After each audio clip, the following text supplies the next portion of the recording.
받는 세대라는 제목을 가지고 여러분들과 함께 말씀을 나누고자 합니다. 말씀에 순종하는 삶을 삽시다. 사사기 강의 6번째 시간입니다.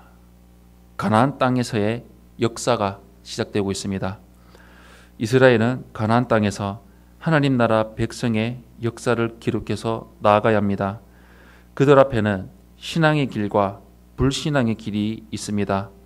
오늘 본문에서 어떤 길이 그들의 역사가 되었는지를 볼 수가 있습니다.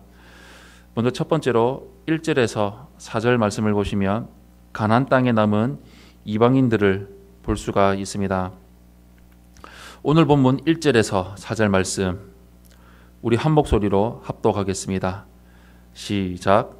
여호와께서 가나안의 모든 전쟁들을 알지 못한 이스라엘을 시험하려 하심에 이스라엘 자손의 세대 중에 아직 전쟁을 알지 못하는 자들에게 그것을 가르쳐 알게 하려 하사 남겨두신 이방 민족들은 블레셋의 5 군주들과 모든 가나안 족속과 시돈 족속과 바알 헤르몬 산에서부터 하맛 입구까지 레바논 산에 거주하는 히위 족속이라. 남겨두신 이 이방 민족들로 이스라엘을 시험하사 여호와께서 모세를 통하여 그들의 조상들에게 이르신 명령들을 순종하는지 알고자 하셨더라. 아멘. 하나님은 이스라엘 백성 가운데 이방 민족들을 남겨두셨습니다. 블레셋, 가나안, 시돈, 히위 족속들이 그들이었습니다. 그들은 가나안 땅 곳곳에서 이스라엘 백성과 함께 살았습니다. 하나님이 이스라엘 가운데 이방 민족들을 남겨두신 이유는 그들을 통해서 이스라엘을 벌주고 심판하기 위해서가 아니었습니다. 이스라엘 백성에게 정복 정쟁을 가르치고 그들이 하나님께 순종하는 언약 백성인 것을 확인하기 위해서였습니다. 이스라엘은 이러한 시험을 통해서 하나님의 백성으로 더욱 든든하게 세워져야 했습니다. 이것이 정복 전쟁이 없는 시대를 살아가는 언약 백성을 향한 하나님의 뜻이었습니다. 오늘날 우리 그리스도인들은 어쩌면 이들보다 더욱 평안한 시대를 살아가고 있는지 모릅니다. 하지만 분명한 것은 더욱 큰 시험이 우리 앞에 늘 있다는 사실을 기억하며 말씀으로 분별하면서 말씀에 순종하는 삶을 살아가야 합니다.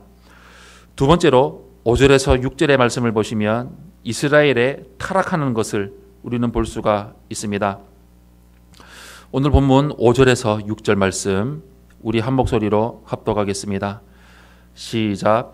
그러므로 이스라엘 자손은 가나안 족속과 헷 족속과 아모스 족속과 브리스 족속과 히위 족속과 여부스 족속 가운데에 거주하면서 그들의 딸들을 맞아 아내로 삼으며 자기 딸들을 그들의 아들들에게 주고 또 그들의 신들을 섬겼더라.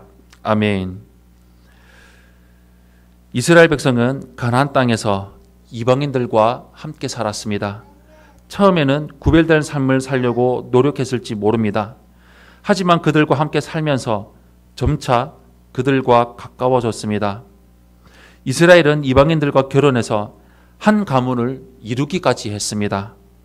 이렇게 되면 하나님의 백성으로서 구별된 삶을 살아가기가 매우 불편하고 힘들어집니다. 결국 그들은 이방의 우상들에게 절하고 이방인들의 문화와 풍습을 따랐습니다.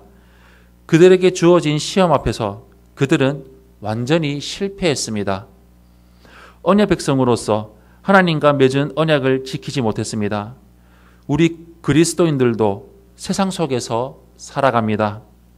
하나님을 믿지 않는 자들과 함께 살아가고 있습니다. 날마다 우리는 그리스도인이라는 정체성에 합당하게 살아가고 있는지 아니면 불신자들과 다를 바 없이 살아가고 있는지를 돌아보아야 합니다. 우리에게 하루하루의 삶은 믿음의 시험과도 같습니다. 마지막 세 번째로 7절에서 11절의 말씀을 보시면 사사 온니엘이 등장하는 것을 볼 수가 있습니다. 7절에서 11절 말씀 우리 한 목소리로 합독하겠습니다. 시작. 이스라엘 자손이 여호와의 목전에 악을 행하여 자기들의 하나님 여호와를 잊어버리고 바알들과 아세라들을 섬긴지라.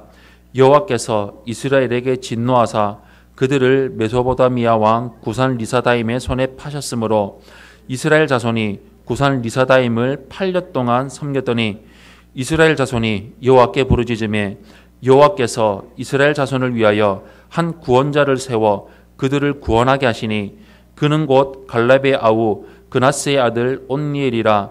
여호와의 영이 그에게 임하셨으므로 그가 이스라엘의 사사가 되어 나가서 싸울 때에 여호와께서 메소포타미아 왕 구산 리사다임을 그의 손에 넘겨주심에 온니엘의 손이 구산 리사다임을 이기니라. 그 땅이 평온한 지 40년에 그나스의 아들 온니엘이 죽었더라. 아멘. 이스라엘은 이방의 우상을 섬기기까지 하면서 하나님을 잊어버렸습니다. 그들은 가나안 땅의 우상인 바알과 아세라를 섬겼습니다.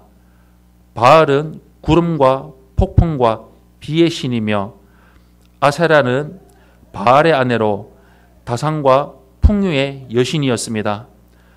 이스라엘은 바알과 아세라가 풍요를 준다고 믿고 우상을 섬겼습니다. 이렇게 시험에 실패한 이스라엘 백성을 향해서 하나님은 말씀하십니다. C.S. 루이스가 말한 것처럼 하나님은 쾌락 속에서 우리에게 속삭이시고 양심 속에서 말씀하시며 고통 속에서 소리치십니다. 고통은 귀먹은 세상을 불러 깨우는 하나님의 메가폰입니다. 이스라엘 백성은 메소포타미아 왕인 구산 리사다임을 8년 동안 섬겨야 했습니다. 그들이 고통 속에서 하나님께 부르짖자 하나님은 그들을 위해 온니엘을 사사로 세우셨습니다. 하나님은 사사 온니엘을 통해서 이스라엘 백성을 자유롭게 하셨으며 그들이 40여 년 동안 평안을 누리도록 허락하셨습니다. 이처럼 구원과 평안은 오직 하나님이 주시는 것입니다. 사랑하는 성도 여러분, 언약에 신실하신 하나님은 실패의 역사 속에서도 긍휼을 베푸십니다. 하나님께 부르짖는 당신의 백성을 긍휼히 여기십니다. 그 백성은 어떤 백성입니까? 믿음의 시험을 통과하지 못하고 점점 더 심각한 죄에 빠져든 백성입니다. 우리의 모습은 달라야 합니다.